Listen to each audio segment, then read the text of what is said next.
அங்க இருக்கிற மக்களுக்கு வந்து என்னத்தையும் எதுக்க போட்டு 200 காரு, இத்தன பொண்டாட்டிங்க, இவ்வளோ பெரிய அரண்மனை இப்படின்னு சொல்லிட்டு, ஒரு மனுஷனுக்கு வந்து நீ ஆட்சியாளரா இருக்கட்டும், அதுக்காக இப்படியா? அப்படின்னு. அது புருனே சுல்தான். இப்ப எப்படின்னா 2ஆம் உலகப் போர் 2045ல வந்து கிட்டத்தட்ட முடிவுக்கு வந்துருச்சு. முடிஞ்சிருச்சு. அப்பத்தான் அமெரிக்கா வந்து எங்கெங்கெல்லாம் நமக்கு வந்து வாய்ப்பு இருக்குன்னு பார்க்குறாய்ங்க. 1935, 37க்கு அப்புறம் தான் இந்த பெட்ரோலியம் ப்ராடக்ட் தேவை வந்து ரொம்ப அதிகமாச்சு. என்ன காரணம்? ஹிட்லர். 2ஆம் உலகப் போர். அமெரிக்கா உள்ள வர்றான். உள்ள வந்து, "எப்பா இந்த மாரி உனக்கு இதெல்லாம் இருக்கு. உனக்கு இதெல்லாம் ஒண்ணும் தெரியாது. இத நான் வந்து கிணறு தோண்டி, அத ரிஃபைன் பண்ணி, அத எடுத்து இதில எடுப்பேன். எடுக்கறக்கான செலவு வந்து ரொம்ப அதிகமா இல்ல. ரூ. 100க்கு ரூ. 70 நான் எடுத்துக்கிறேன். ரூ. 30 உனக்கு குடுத்துர்றேன்." நம்பர் 1 வந்து ட்ரக் இருக்கு இல்லையா? போதைப் பொருள நீங்க டீல் பண்ணீங்கன்னா, உங்களுக்கு வந்து கழுத்து வெட்டு, மரண தண்டனை அல்லது வாழ்நாள் முழுக்க செய்து. வாழ்நாள் முழுக்கனா 14 வருஷம் அப்படி கிடையாது. சாகுற வரைக்கும் அங்க ஜெயில். அதுக்கப்புறம் வந்து பெண்ண வந்து ரேப் பண்ணி கொலை பண்ணிட்டீங்கன்னா, அதுக்கு அந்த மாரி தண்டனை. அப்புறம் அரசுக்கு எதிரா நீங்க வந்து புரட்சி, கலவரம் பண்ணீங்கன்னா, அதே மாரி தண்டனை. முகமது பின் ராஷித். அவர் வந்து மிகப்பெரிய சொத்துக்காரர். ஓகே. அவர் சொத்து இருந்தா தான் நெனைச்சத வாங்க முடியும், நெனைச்சத அடைய முடியும். அப்ப அங்க சொத்து உள்ளவங்க தான் பாஸ், ராஜா. ஷேக் ஃபேமிலியா அமெரிக்காவுக்கு சேஃப் என்னன்னா மன்னராட்சி. இந்த மன்னர்களுக்கு சேஃப் என்னன்னா அமெரிக்காவோட அடிமையா இருக்கிறது. அது என்னன்னா இப்ப ஈரான் வந்து எந்திரிச்சது. ஈரானோட எழுச்சி வந்து இந்த மொத்தத்தையும் யோசிக்க வச்சிருக்கு. ஆனா பயமுறுத்தி இருக்கு.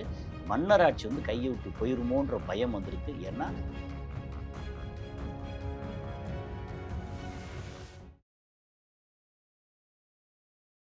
போர்வைக்கால அட்டகாச ஆடியோ ஆஃபர் ஸ்டார்ட் ஆகிருச்சு. போர்வைக்கால பொருட்கள் வாங்கி 1 கோடி மதிப்புள்ள கிஃப்ட்ஸ் வின் பண்ண வாய்ப்பை பெறுங்க. கிங் டிவி நேயர்கள் அனைவருக்கும் வணக்கம். இன்னைக்கு நம்ம இன்டர்வியூல நம்மோடு இணைஞ்சிருக்க சிறப்பு விருந்தினர், சர்வதேச செய்தி ஆய்வாளர் திரு கசாலி அவர்கள். வாங்க பேசுவோம். சார் வணக்கம் சார். வணக்கம் டேவிட். அமெரிக்கா, ஈரான் போர் ஆரம்பிச்ச பிறகு அதிகம் பேசக்கூடிய வார்த்தைன்னு தான் வளைகுடா நாடுகள் அப்படின்ற வார்த்தை தான் சார். ஆனா அங்க இருக்க இஸ்லாமிய நாடுகள், இப்ப ஈரான் உட்பட எல்லாமே இஸ்லாமிய கண்ட்ரிகளா இருக்காங்க. ஆனா குறிப்பிட்ட சில நாடுகள் மட்டும், முக்கியமா ம். சொன்னா குவைத்தா இருக்கட்டும், சவுதி அரேபியாவா இருக்கட்டும், துபாயா இருக்கட்டும், நிறைய நாடுகள் அமெரிக்கா சொல்றத கேட்டு தான் வந்து நடக்குறாங்க. இப்போ ஒரு நாடுன்னு எடுத்துக்கிட்டா வந்து அவங்களுக்குன்னு தனி சுதந்திரம் இருக்கும். ம். ஆனா இந்த நாடுகள் மட்டுமே அமெரிக்கா சொல்றத மட்டுமே கேட்டு நடக்குறாங்க. எப்பத்துல இந்த நாடுகள் வந்து அமெரிக்காக்கு அடிமைகளா ஆயிடுச்சு சார்? ஆ. அடிமைங்கிறது சரியான வார்த்தை. அடிமைகள் தான். இதுக்கு வந்து அடிப்படையில ஒரு கேள்வி கேட்டா உங்களுக்கு வந்து ரொம்ப புரியும். நமக்கு ஆட்சி அதிகாரம் இருக்குல்ல. இந்தியா வந்து ஜனநாயக நாடு. ஆனா, அந்த ஜனநாயக நாட்டுல அமெரிக்கா ஜனநாயக நாடு, ஆ ஸ்ரீலங்கா ஜனநாயக நாடு. ஓகே. இதுல என்ன வித்தியாசம்னு எடுத்தோம்னா, இந்தியால வந்து பிரைம் மினிஸ்டர் ரூல். அமெரிக்கால பிரசிடென்ட் ரூல். ஓகே. அப்ப அந்த பிரசிடென்ட்டையும் மக்கள் நேரடியா ஓட்டு போட்டு தேர்ந்தெடுக்கணும். நம்ம இதுல வந்து அ இது வந்து பிரசிடென்ட்ட வந்து மக்கள் நேரடியா போடுறதில்ல. எம்பிஸ் அண்ட் எம்எல்ஏஸ் சேர்ந்து அவங்க தேர்ந்தெடுப்பாங்க. இது ஒரு வகையான ரூல், அது ஒரு வகையான ரூல். ஆனா, நமக்கு வந்து நெறையாவே எழுத்து சுதந்திரம், பேச்சு சுதந்திரம் இதெல்லாம் இருக்கு. அப்புறம் வெளிப்படைத்தன்மை ஓரளவு இருக்கு. 100% இல்லைன்னா கூட ஓரளவு இருக்கு. அப்புறம் அவங்க பண்ற வந்து ஆனா அது அராத்தெல்லாம் பண்ணத்தான் செய்வாய்ங்க.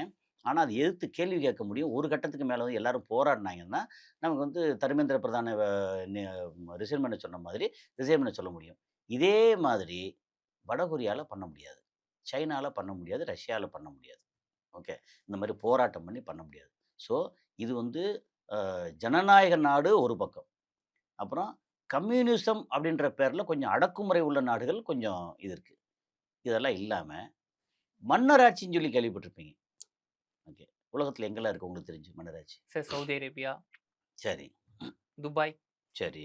அப்புறம் குவைத் நம்ம எடுத்துக்கலாமா இருக்கு. சார்? குவைத்து. எனக்கு தெரிஞ்சு 3 நாடுகள் இருக்கும்னு 3 நினைக்கிறேங்க நாடு. சார். நமக்கு வந்து மன்னராட்சின்னா, ஆ எங்கெங்கன்னு சொல்றேன். ஜிசிசின்னு ஒரு ஒரு கூட்டமைப்பு, ஒரு 6 நாடு கூட்டமைப்பு இருக்கு. அது gulf cooperative council. Okay. Okay. அதுல பெரிய நாடு வந்து சவுதி அரேபியா. அடுத்து யுஏஇ அதுல துபாய் இருக்கு. Abu Dhabi, Dubai. அப்புறம் பஹ்ரைன் இருக்கு. குவைத் இருக்கு. கத்தார் இருக்கு. ஓமான் இருக்கு. ஓகே. எல்லாமே மன்னராட்சி. அது இல்லாம நான் ஜிசிசி கிட்டத்தட்ட அரப் கண்ட்ரி அப்படின்னு எடுத்தீங்கன்னா, ஜோர்டான். ஜோர்டான்ல கிங் அப்துல்லா அங்க மன்னர். இது எல்லாமே இந்த சைட்ல வளைகுடால இதெல்லாம் மன்னராட்சி. இத விட்டாச்சுன்னா, ஆ இங்க வந்து ஃபார் ஈஸ்ட் சைட்ல வந்து ஒரு மன்னராட்சி இருக்கு. அது வந்து புருணை. புருனே சுல்தான் கேள்விப்பட்டிருப்பீங்க. அது புருனே சைத்தான் அது ஆக்சுவலா. நீங்க ஏன் சொல்றேன் அப்டின்னா, அங்க இருக்கிற மக்களுக்கு வந்து என்னத்தையோ இதுக்கு போட்டு 200 காரு, அ இத்தன இத்தன பொண்டாட்டிங்க, இவ்ளோ பெரிய அரண்மனை இப்டின்னு சொல்லிட்டு, ஒரு மனுஷனுக்கு வந்து நீ ஆட்சியாளரா இருக்கட்டும், அதுக்காக இப்டியா? அப்டின்னு. அது புருனே சுல்தான். ஓகே. Okay sir. இந்த மன்னர் இ ஆட்சிக்கும் அமெரிக்காவோட கைப்பேயும் அ மாறுனதுக்கு லிங்க் சார். அதுதான். விஷயம் வந்து நம்ம சொல்ல வர்றதுக்கு அடிப்படையே, அ இப்ப எப்டின்னா 2ஆம் உலகப் போர் 2045ல வந்து கிட்டத்தட்ட முடிவுக்கு வந்துருச்சு. முடிஞ்சிருச்சு. அப்பத்தான் அமெரிக்கா வந்து எங்கெங்கெல்லாம் நமக்கு வந்து வாய்ப்பு இருக்குன்னு பார்க்குறாய்ங்க. ஏன்னா, ஆயுதங்கள் நெறைய செஞ்சாய்ங்க. 2045ல தான் வந்து ஹிரோஷிமா, நாகாசாகில அணுகுண்டு போட்டாய்ங்க. இதெல்லாம் வந்து அமெரிக்கா வந்து கொஞ்சம் வருது. வந்தா, அந்த டைம் தான் வந்து உங்களுக்கு இந்த பெட்ரோலியம் ப்ராடக்ட் இருக்குல்ல, டீசல், பெட்ரோல் இருக்குல்ல, இதுக்கான தேவைகள் அதிகமாகுது.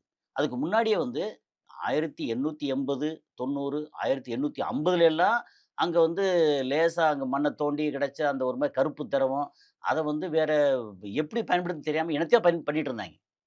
ஓகே. ஆனா இது இப்படியெல்லாம் பண்ணலான்னு ஆரம்பிச்சது 1910, 15லேல ஓரளவு லேசா யூசேஜ். அத வந்து என்னத்தையாவது கொஞ்சம் எரிக்கிறதுக்கு, இதுக்கு பண்றதுக்கு, அப்புறம் லேசா வண்டி ஓட்டி பார்ப்போம். இது எல்லாத்தையும் வந்து பண்ண ஆரம்பிச்சுட்டாய்ங்க. ஓகே. ஆனா, 1935, 37க்கு அப்புறம் தான் இந்த பெட்ரோலியம் ப்ராடக்ட் தேவை வந்து ரொம்ப அதிகமாச்சு. ஏன்னா காரணம் ஹிட்லர். 2ஆம் உலகப் போர். அங்க வந்து நெறையா ஃப்ளைட் ஓடணும், இது ஓடணும். எல்லாத்துக்கும் வந்து ஃபியூயல் தேவைப்படும். அந்த ஃபியூயல் வந்து இதுதான் அப்படின்னு பெருசா ஐடென்டிஃபை பண்ணி, இதோட தேவை ரொம்ப அதிகமான உடனே, எங்க கிடைக்குது அப்படின்னு பார்த்தீங்கன்னா, அதிகமா வந்து அரபு நாட்ல கிடைக்குது. அரபு நாடு எங்கெங்க அப்படி பார்த்தோம்னா, அந்த டைம்ல அதுக்குள்ள ஒட்டோமான் பேரரசு எல்லாம் முடிஞ்சிருச்சு ஆல்மோஸ்ட். ஓகே.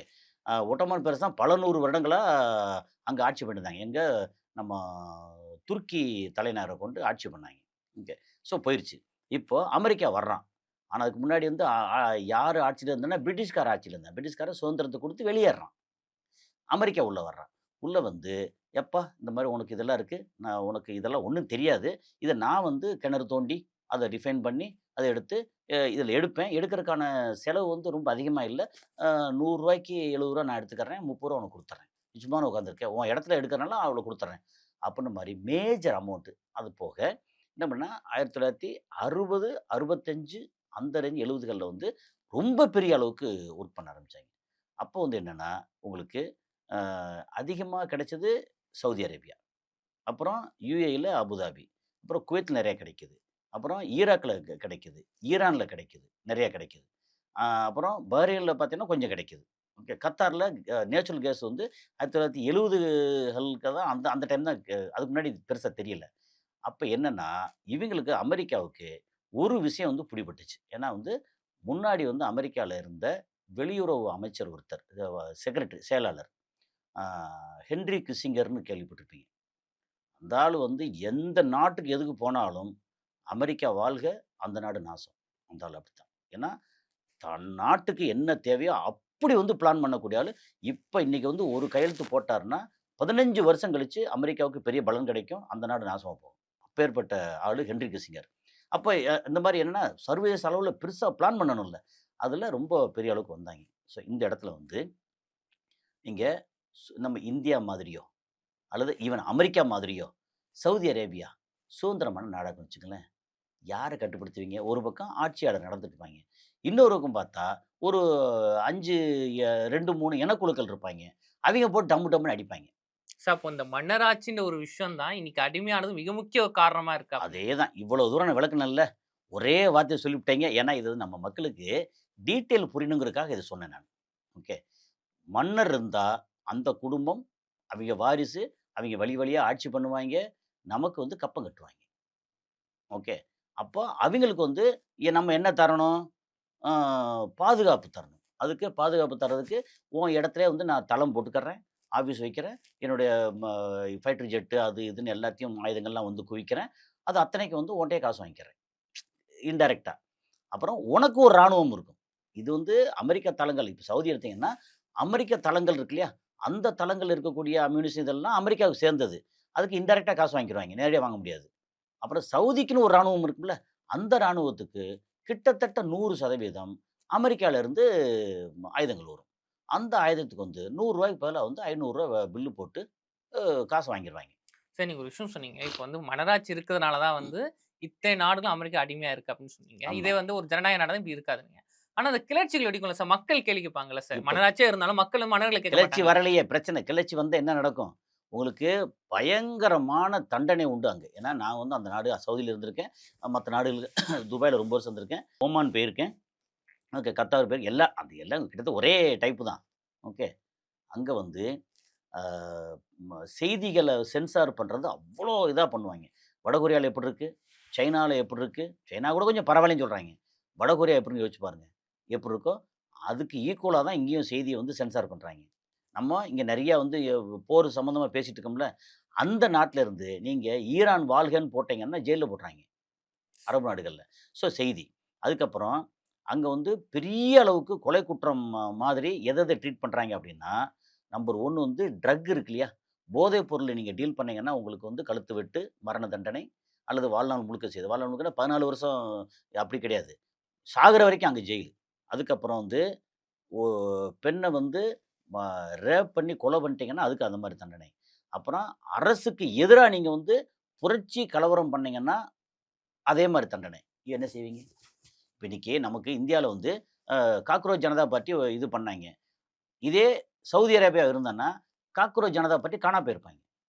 அப்புறம் இதே மாரி பத்திரிக்கையாளர் சுதந்திரம். பத்திரிக்கைகளுக்கு சுதந்திரமே கிடையாது. அதே மாரி தான் இஸ்ரேலும். இஸ்ரேல் வந்து ஜனநாயக நாடு மாரி பேசுவாய்ங்க. அங்கேயும் பத்திரிக்கை சுதந்திரம் கிடையாது.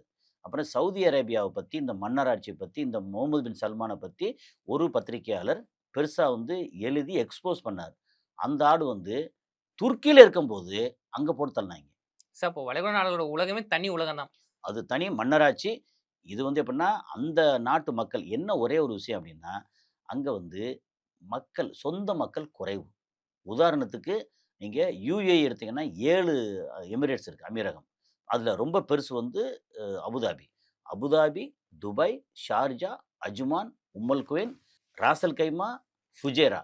இந்த 7 ஓகே. அந்த 7ம் சேர்த்து, மொத்த அமீரகம் சேர்த்து, அந்த சொந்த மக்கள் இருக்காங்கல்ல, அங்க வந்து 13லருந்து 15,00,000 பேர் தான். வெளிநாட்டிலேருந்து போய் வேலைக்கு போயிருப்பாய்ங்க, இன்வெஸ்ட் பண்ணியிருப்பாய்ங்க, எல்லாம் இருக்கும் இல்லையா? அதாவது அந்த வெளிநாட்டிலேருந்து போன யாருக்குமே குடியுரிமை கிடையாது. ஓகே. அவங்க எவ்வளோன்னா 1,00,00,000 பேர். அப்போ 15,00,000 பேருக்கு வந்து 1,00,00,000 பேர் வந்து சேவை செய்றதுக்கு போயிருக்காய்ங்க. யாருக்கும் குடியுரிமை கிடையாது. சப்போஸ் குடியுரிமை குடுத்தா, அவிங்க வந்து புரட்சி பண்ணிருவாய்ங்க. சார் அப்போ இங்க பார்க்கும்போது, இப்போ அந்த வளைகுடா நாடுகள்லாம் அமெரிக்கா சொல்றத கேட்கறாங்க. ம். அது அந்தந்த நாட்டோட நன்மைக்காகவா? இல்ல அந்த நாட்டு தலைவர்களோட நன்மைக்காகவா? கரெக்ட்டா கரெக்ட்டான கேள்வி தான் அது. நாட்டோட நன்மை கொஞ்சம். ஓகே. ஒரு பீனட்ன்னு சொல்லுவாங்கல்ல. அப்படி அப்படி கிள்ளி போடுற மாரி. அவங்களுடைய குடும்ப நன்மை. இப்போ ஏன் சார் அவங்க தான் மன்னரா இருக்காங்க. அவங்க தான் நாட்டே ஆளப் போறாங்க. இதுல இப்ப இதே ஜனநாயகம் தான் ஒரு 5 வருஷம் நான் இருக்கிறேன். நான் வந்து சம்பாரிக்கிறேன். அடுத்த 5 வருஷம் வேற ஒருத்தவங்க வந்துருவாங்க அப்படின்னு ம். பார்ப்பாங்க. இங்க தான் அந்த வாழ்நாள் முழுக்க அவங்க தான் தலைவர் இருக்க போறாங்க. இதுல என்ன சார் எக்ஸ்ட்ராவா சம்பாதிக்கிறது புரியலைங்களே! அதாவது சொத்து பூரா நமக்கு, நம்ம மக்களுக்கு நம்ம ஏதோ பிச்சு போடுறோம் அப்படிங்கிறது தான் அங்க கணக்கு. சொத்து இல்லைன்னா, சொத்து உள்ளவன் வந்து என்ன செய்யும்? உதாரணத்துக்கு ஓகே. உதாரணத்துக்கு இந்த மன்னர் கையில சொத்து இல்ல. ஓகே. இப்போ ஒரு 1 மாசம் முன்னாடியோ, 2 மாசம் முன்னாடியோ, அபுதாபியில அங்க இருக்கக்கூடிய ரூலர் நான் வந்து அது 7 எமிரேட்ஸ்ல மேஜர் அபுதாபி. அ அது வந்து MBZன்னு சொல்லுவாங்க. எப்படின்னா முகமது பின் ஜாயத். ஓகே. அவரோட மகனுக்கு ஓவர் நைட்ல ஒரு நைட்ல 23,00,000 கோடி அத வந்து ட்ரான்ஸ்ஃபர் பண்ணாய்ங்க சொத்த. 23,00,000 கோடி. ஓகே. அது யார் காசு? அந்த பூமியிலேருந்து வந்த காசு. இவங்க நிர்வாகம் பண்றாங்கன்னா, நிர்வாகம் பண்ணி எல்லாத்தையும் அவைங்க சொத்த எடுத்துக்குருவாய்ங்களா? சரி. உதாரணத்துக்கு, இப்போ அவர் கையில சொத்து இல்ல. இல்ல நீங்க துபாய் நம்ம எல்லாம் தெரிஞ்ச இடமே வச்சுக்குவோமே. துபாய்ல அங்க ரூலரா இருக்கிறது, அ அவரும் ஒரு முகமது. முகமது பின் ராஷித். ராஷிதோட பையன். ஏன்னா இவரோட அண்ணன் மக்தும் இருந்தாரு. அவருக்கு அப்புறம் முகமது. ஓகே. அப்போ முகமது பின் ராஷித். அவர் வந்து மிகப்பெரிய சொத்துக்காரர். ஓகே. அவர் சொத்து இருந்தா தான் நெனைச்சத வாங்க முடியும், நெனைச்சத அடைய முடியும். அப்ப அங்க சொத்து உள்ளவங்க தான் பாஸ், ராஜா. அப்படிங்களா? ஆனா ஷேக் ஃபேமிலியா இருக்கணும். ஓ! அது ஒரு ரூல்ஸ். ஓகே. அதான் இங்க வந்து ரூலர் ஃபேமிலி யாரு? இங்க வந்து அ மக்தூம் அப்படின்னு ஒரு ஃபேமிலி. அந்த ஃபேமிலில வந்து அ எள்ளு தாத்தா மக்தூம், கொள்ளு தாத்தா, அதுக்கப்புறம் வந்து ம அ இவரு இருக்காரு ஷேக் ராஷிது, அப்புறம் ஷேக் மக்தூம், இவரு ஷேக் முகமது. ஷேக் முகமது பையன் மக்தூமு, இல்ல ராஷிது. இந்த மாரி இப்படி மாத்தி, மாத்தி இதே பேர் தான் ஒரு அப்துல்லா அப்படின்னு சொல்லிட்டு ஒரு 5 பேர் தான் மாத்தி, மாத்தி வரும்.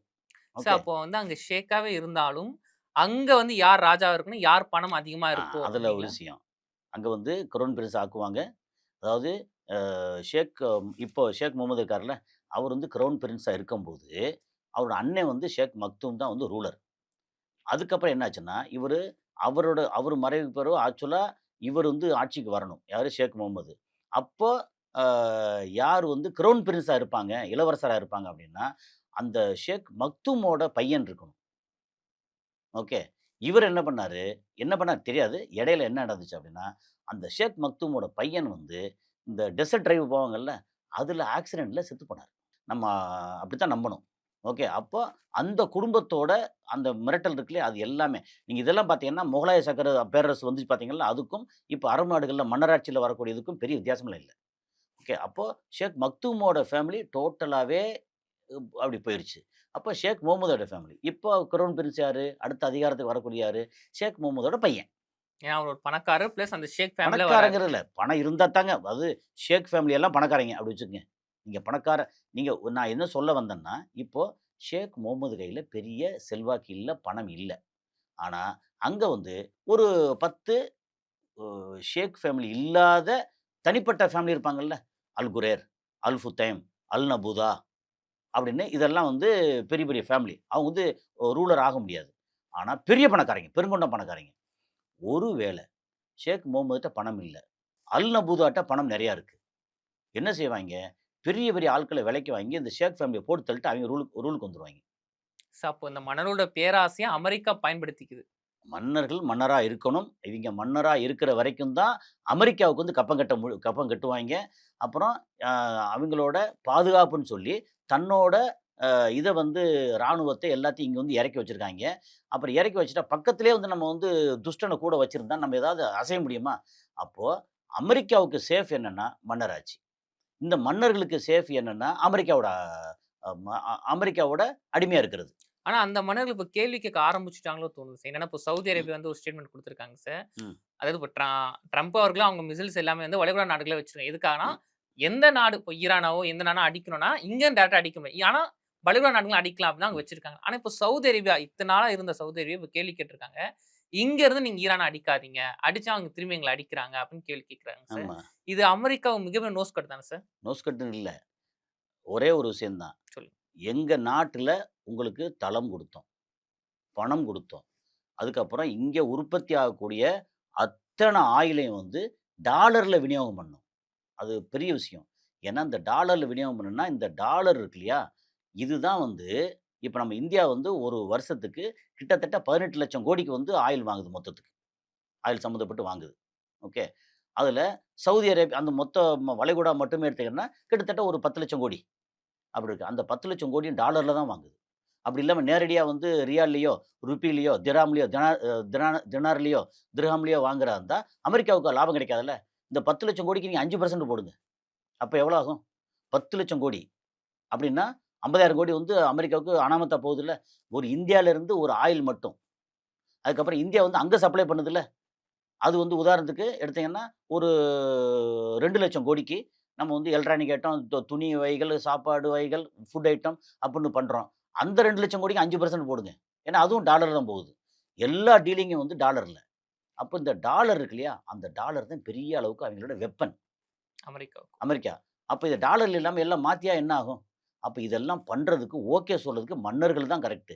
அப்படிங்கிறது தான் அமெரிக்கா வந்து மன்னராட்சிய விரும்பி வச்சிருக்காய்ங்க. ஆனா இப்ப அந்த மன்னர்கள் கேள்வி கேட்கறாங்க. இங்க வந்து நீ இல்ல. இங்க எந்த ஒரு தாக்கும் இங்க அடி. இருந்து நீங்க பண்ணாதீங்கன்றீங்களே. அது சொல்றேன் வாங்கியிருக்க அடி. அடி. இதுக்கு முன்னாடி வந்து இத்தன வருஷம் ஆச்சுல்ல. இப்ப முன்னாடி ஏதாவது சொன்னாய்ங்களா? ஐயா வாங்க, இப்படி வாங்க. இந்த மாரி திரும்ப ட்ரம்ப் வந்த உடனே அ வ 2025 ஜனவரில பதவியேத்தோன்ன, முதல் வெளிநாடு வந்து சவுதி அரேபியா. அதுக்கப்புறம் கத்தார். அதுக்கப்புறம் யுஏஇ. வந்து எவ்வளோ கோலாகலமா வந்து வரவேற்று என்னென்னவோ பண்ணாய்ங்கல்ல. ஏன் பண்ணாய்ங்க? நமக்கு வந்து ரட்சகன் ஒருத்தன் இருக்கான். அவன் வந்து நம்மள வந்து சேவ் பண்ணுவான். அப்படின்னு நெனச்சாய்ங்க. ஆனா அதையும் தாண்டி வந்து ஈரான் கையில பலம் பெருசா இருந்துச்சு. அடிச்சாய்ங்க. அடி தாங்க முடியல. இப்ப என்ன சொல்ட்டாய்ங்க? ஈரான் எச்சரிக்கை பண்ணாய்ங்க. உன் இடத்துலேருந்து அடிச்சாங்கன்னா, நான் உன் இடத்த அடிப்பேன். அப்படின்னு. அப்ப என் இடம் பெருசா அடி வாங்குது. எனக்கு மொத்தத்துக்கு முடக்கிட்டாய்ங்க. ஐயா! நீ அத விட்டுரு. இந்த பக்கத்துல வராத. நீ வேற இடத்துல அடிச்சு அவன வந்து சொல்லுவாய்ங்கல்ல, நீ வந்து வீரனா இருந்தா அவன அடிச்சுட்டு வா. நான் உனக்கு அடிமையா இருக்கேன். முதல்ல உன் மக்கள, அதாவது உன்னோட ராணுவத்த, உன்னோட நிலைய, அந்த தளம் இருக்குல்ல, தளத்த உன்னால காப்பாத்த முடியலன்னா, என்ன எப்படி நீ காப்பாத்துவ? அப்படின்ற கேள்வி ஆல்ரெடி கேட்டாய்ங்க. அந்த என்னன்னா, இப்ப ஈரான் வந்து எந்திரிச்சது. ஈரானோட எழுச்சி. வந்து இந்த மொத்தத்தையும் யோசிக்க வச்சிருக்கு. ஆனா பயமுறுத்தி இருக்கு. மன்னராட்சி வந்து கைய விட்டு போயிருமோன்ற பயம் வந்திருக்கு. ஏன்னா, அவ்வளோ சொத்து. அப்புறம் அந்த மக்கள் வந்து வறுமையில இருக்காங்களா? அப்படின்னு கேட்டீங்கன்னா, துபாய்ல வந்து பெரிய வறுமையில இல்ல அந்த மக்கள். ஏன்னா மொத்தமே ஒரு 3,00,000 பேர், 4,00,000 பேருக்குள்ள சார் தான் இப்ப அங்க துபாய்ல. டூரிசம் ரொம்ப பாதிப்படைஞ்சிருக்கு சார். மொத்த பாதிப்பு. அப்ப அது பெரிய பாதிப்பு தானே உங்களுக்கு இல்ல வருமான அளவுல? இப்போதைக்கு வருமானம் ஏற்கனவே இருந்த வருமானம்லாம் இருக்குல்ல. காசு ஓ! இருக்குல்ல. அது இன்னும் இருக்கு. வசதி இருக்கு. ஓ! நெறைய இருக்கு. அதை எல்லாத்தையும் வந்து அமெரிக்கா பேங்க்ல போட்டு வச்சிருக்காங்க. அவைங்க இப்ப தரமாட்றாய்ங்க. அது ஒண்ணு இருக்கு. சவுதி அரேபியா வந்து சம்பளம் குடுக்க வழி இல்லாம உட்கார்ந்திருக்கா கேள்வி. அதாவது மொத்தத்துக்கு பேங்க்ரப்ட் ஆகல. காசு இருக்கு. ஆனா கையில எடுத்து குடுக்க முடியலன்ற அளவுக்கு. ஏன்னா இப்ப பூரா முடக்கிட்டாய்ங்க மொத்தத்துக்கு. சார் அதான் என்னோட நிறைவான கேள்விமா தான் ஓகே. சார். இப்ப இப்போ இது புரிஞ்சிருச்சா? Okay, okay. அவங்க ஏன் அடிமையா இருக்காய்ங்க? அதே மாரி அப்படியே இந்த பக்கம் பண்ணா ஆ ஜோர்டான், கிங் அப்துல்லா. அவன் நான் வந்து ஒரு சந்தோஷமான அடிமை உங்களுக்கு அப்படின்னு அந்த ஆளு. ஸோ அமெரிக்காவுக்கு இந்த அடிமைகள் தேவை. இந்த அடிமைகள் அப்படின்னா எப்ப இருப்பாய்ங்க? சுதந்திர நாட்ல. இன்னைக்கு வந்து நேத்து வரைக்கும் ஸ்டாலின் இருந்தாரு. திடீர்னு இன்னைக்கு வந்து விஜய் வந்திருக்கிறாரு. ஸ்டாலினுக்கு முன்னாடி வந்து எடப்பாடி பழனிசாமி இருந்தாரு. அப்ப அமெரிக்கா வந்து யார வந்து நம்பி கண்ட்ரோல் பண்ண முடியும்? திடீர்னு ம ம ஆட்சி மாறிருச்சுன்னா, அந்த ஆட்சி மாறாம, அதிகாரம் மாறாம ஒரு கூட்டமே வந்துட்டு ஆனா அது இருந்தா வளைகுடா நாடுக்கு என்னைக்கு தான் ஆபத்து தானே சார். இல்ல என்னைக்கு வந்து இது 50 வருஷம் ஆச்சு. 70 வருஷம் ஆச்சு. இதுக்கப்புறம் ஆபத்து வந்தா என்ன? வராட்டா இல்ல என்ன? இப்பயும் ஆபத்துல மாட்டி தான் இருக்கு. அமெரிக்கா அடிமையா இருக்கு. இருந்து ஈரான் தூக்கி போட்டு மிதிக்கிறாங்க. ஆமா. இது இன்னும் பேராபத்தா ஆகாதுங்களா? வரும். என்னன்னா, என்ன ஆச்சுன்னா, அமெரிக்கா வந்து அந்த இடங்கள்லாம் காலி பண்ணிட்டு போயிட்டாங்கன்னா, மன்னராட்சி வந்து கொஞ்சம் கொஞ்சமா வந்து வழக்கொழியும். ஏன்னா, அங்க புரட்சி வரும். புரட்சிக்கு எண்ணெய் ஊத்துறது யாரா இருக்கும்? அ ஈரானா இருக்கும். ஓகே. அந்த மாரி தான். நன்றிங்க சார். தொடர்ந்து பேசுவோம். போர்வைக்கால அட்டகாச ஆடியோ ஆஃபர் ஸ்டார்ட் ஆகிருச்சு. போர்வைக்கால பொருட்கள் வாங்கி 1 கோடி மதிப்புள்ள கிஃப்ட்ஸ் வின் பண்ண வாய்ப்பை பெறுங்க.